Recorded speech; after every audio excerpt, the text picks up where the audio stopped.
Hvað svona, fór helst úrskeiðis í dag? Byrjum seinni hálfleikinn frekar illa og vörnin var ekki nógu góð í dag.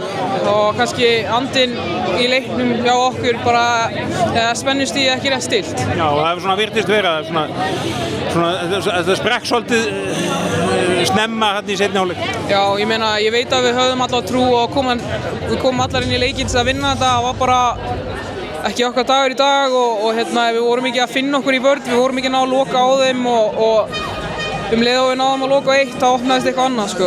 Já, það lokast þarna á kafla í lok fyrri hálfleiks og þá náðu þið svona spretti sko en þetta svona hafðist aldrei aftur. Nei, einmitt, þetta var smá svona bara erfiður dagur hjá okkur í dag. Þannig að það er bara eitt að rífa sig upp úr þessu. Já, það er bara geggjað að við eigum 2 leiki inni sko, að við þurfum ekki að fara heim með þetta í höndunum. Við getum nú svarað fyrir okkur í næsta leik.